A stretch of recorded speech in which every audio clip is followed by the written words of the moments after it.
Good day everyone, this is John Mobley from Creative 3D. Welcome to my channel. On this topic I'll be discussing the differences of your objects in low poly, high poly comparisons and how it affects your scenes. So in this image here in front of us we have the same object that was exported out of Plasticity in different variations. I'd like you to guess which one is the high poly and low poly. Can you guess? Well, if you guess the left one as being a low poly, you're right. Basically it's really hard for me to tell, even looking at this image at 4K, but the image on the left, or the object on the left, is actually only about 69,000 polys compared to the one on the right, which is basically 8.6 times more, which is 596,000 faces polys. And again, it all depends on how you export out of Plasticity. The object looks just as nice as the other one. And you got to think about these things, because if your polys and faces are way high, think about having this object multiplied by 20, 30 times different objects within that scene that you're creating, and how that all of a sudden becomes a very high poly scene. So I'm going to show you some examples of that. Okay, so I'm going to show some examples of how this would affect the scene. So this is a low poly one that I have open right now. I also have the high poly hidden. And I'm going to add in some KitOps objects to this scene just to give you some understanding. So if I hide this, I hide this, and I select this here, and I will go back to the X-axis. And then I'm going to add in this KitOps that I created, this object here. So I'm going to add the insert. I'm going to show you some examples of what happens here. So I got the object here. I'm going to actually move it up. So hit the G key on the Z and bring it up. So about, say there. I'm going to do the same thing again. The Shift D, G on the Z, bring it down. Something like that. So now if I unhide those objects that I hid before, we now have 104,000 faces. Not too bad, but anyway. As you can see here, you can't really see it unless you render it, of course. If you put it on cycles mode, you can see them inside the glass. Okay, no problem. So there's that. So now if I take this object and create 10 of these, basically, and that becomes now, instead of 104,000, becomes basically 1,004,000. So if I select this, not this of course, go to the Z axis, and let's go and create some copies of this. I wouldn't normally do this in a scene. I would actually basically do a instances of this, but this is for example. So if I hit the Shift D and move it, it becomes now double that. Again, if I keep doing this, Shift D, it starts becoming very heavy. And then if I select all these, Shift D,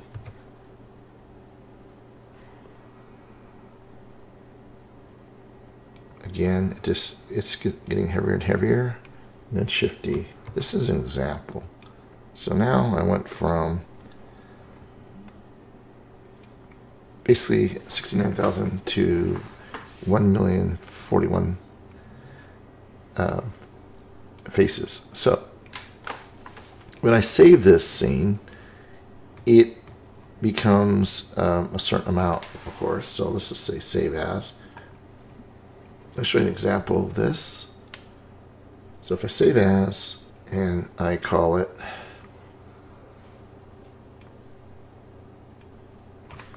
test 1 blend save as, and then if I go back and say save as, you'll see that this now becomes 223 megabytes. Makes sense? So I'm going to cancel that. So now I did this. So now let's go to the other option. We're going to hide all these. Hide. And we're going to go now into the high res So let's do this. As you see here, I'm going to hide this, hide that, hide this. Again, go back to the x-axis, select this, and we're going to, again, select this insert. Up there. And we're going to bring it down. G key on the Z, just like before. Something like this. I'm going to move it over just a little bit. It seems like this is not lined up right. G, Y. As you can see, it's kind of slowing down. Make it kind of hard to move. Right there. And then I'm going to actually hit the Shift D and let's bring this one down.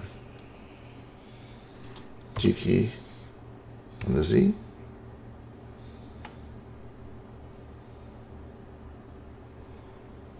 Just like that. One thing that would help is just going into the EV, and then this one's not as much as it should be coming back out a little bit. Pull it out on the X. Again, everything's getting real slow, like I was explaining to you. It's very harsh when you have this many polys. It becomes problematic. So I'll go back here and move this back in. This is an example of how it affects things.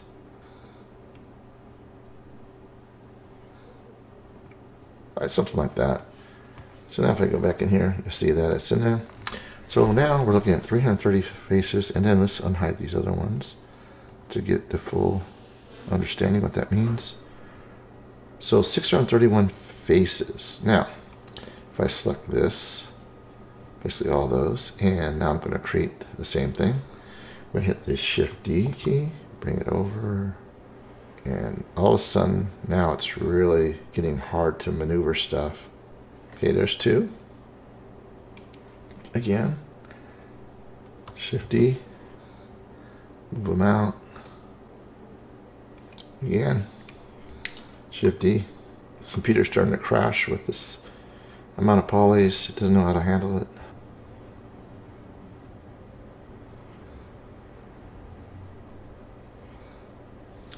As you see here how bad this thing is moving now. And I have a decent system. So imagine if you had a very slow system and trying to do this, it would stop you from doing your work. Okay, let's leave it as that. All right, so now that I got these same objects, same thing, same setup, and if you go in here and say save as, we're going to do test number 2. Save as.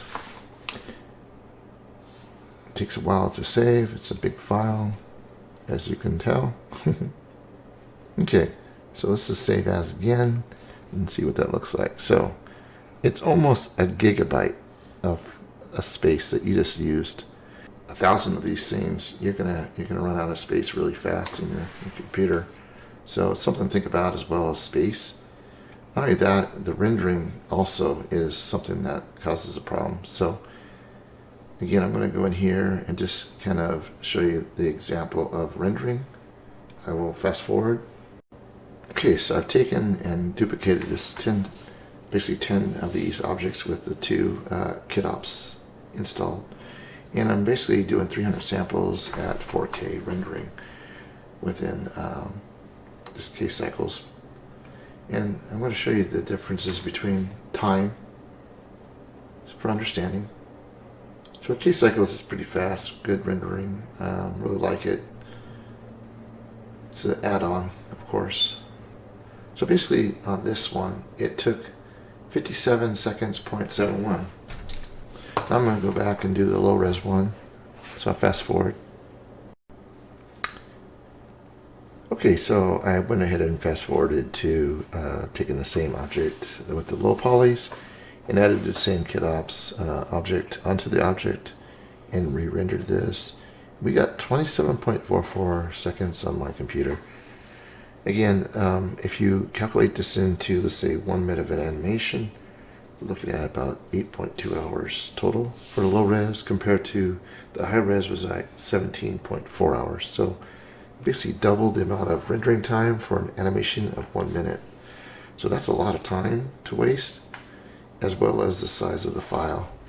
So again, something to think about when you're creating this stuff. Low polys is much better to go if you can. Alright, so now I'm in Plasticity, and I'm basically going to hide the lines behind just so we can get a little bit more understanding what we've got going on here. So the detail looks really good within, of course, Plasticity. And when I'm taking this object, I'm selecting everything, and I'm going to export this out. So I'm going to show you the differences between the two, my settings that I prefer, of course. So if I go in here and I export, and I go with OBJ, and let's just do a test 1, and then I'm going to say .obj save. Now when I go in here, I don't normally go with 4-point polys or 3-point. I will go with n-gons.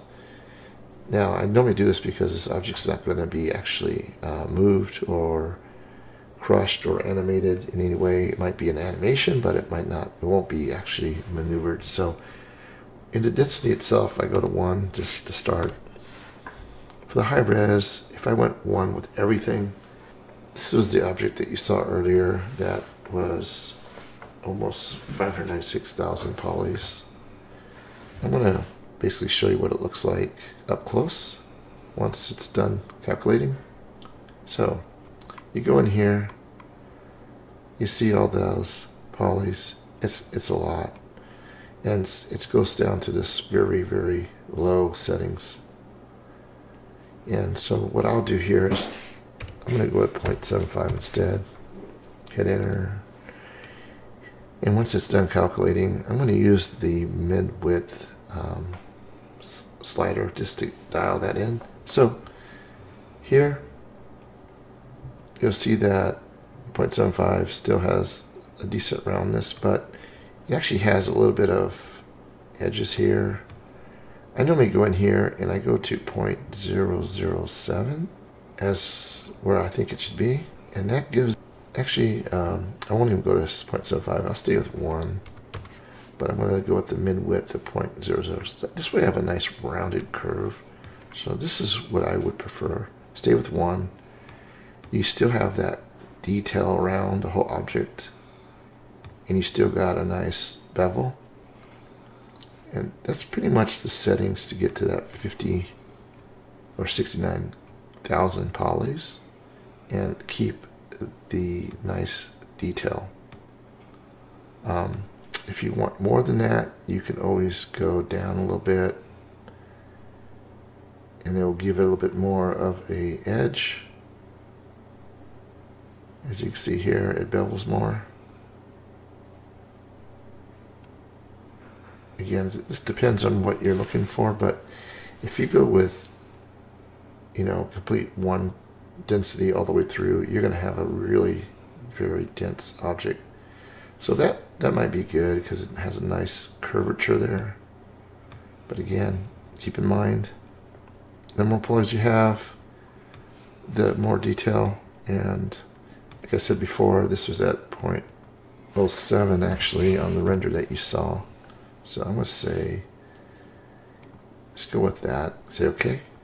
And that's pretty much it. So that test that I had, of course, is the same as this. And I'll bring this in anyway just to show you. Import obj test. So it's going to import this in. Actually, we're going to change the direction here. The up is going to always be on the Z, and this is on the Y to emulate what you saw in Plasticity. So let's import that object, and I'll bring this over, bring it back through. Again, if you look at the details here, we can see that it is the same object. See how this has only 2? 2 sections right there, and it came out nice. Now, if this was going to be a game object and I really needed to control some of the amount of polys, of course, I would export this a little differently. I would go to export, again, OBJ, and I would completely change this test to, let's say, test 2. And I'd get rid of a lot of the edges because, again, it's just going to be too much. Let's give it a second here. So I would go back to 0.5, most likely on a game object like this.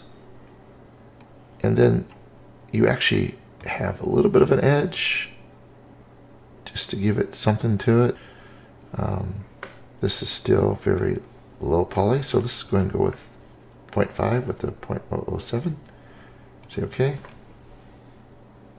And now basically what we could do here is go ahead and hide all these. So we have no polys showing. Import, again, OBJ, and we'll do the test 2. See the difference in size? And here we go. So I went down to 12,000 faces.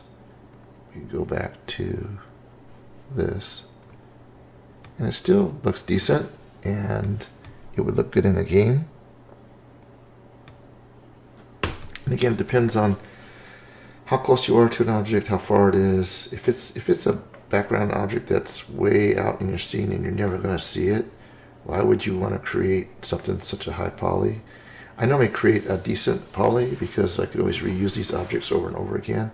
But if I'm going to have a bunch of objects that are far away and I need to really make some space on my computer or on the scene itself, I would reduce this down to something like this and still use the same textures. Again, you won't even notice the difference between the two from a distance away on your images. So something like that far away, you're never going to see that edge detail. So keep that in mind when you're creating stuff. It's really, what are you trying to accomplish? I personally, like I said, I like to reuse my objects over and over again, so I do try to go with something that's a decent quality, like 57,000 at least. Anyway, that's my take on it. Of course, you know, everybody has a different opinion on what they need, so if you like this video, please subscribe and thumbs up. It really helps me continue to promote my channel, continue to create stuff for others, and I hope this helps some of the beginners out there understanding polygon flow, how much they need, how many faces they need. Anyway, any questions, please don't hesitate to ask questions on the YouTube channel. Thank you.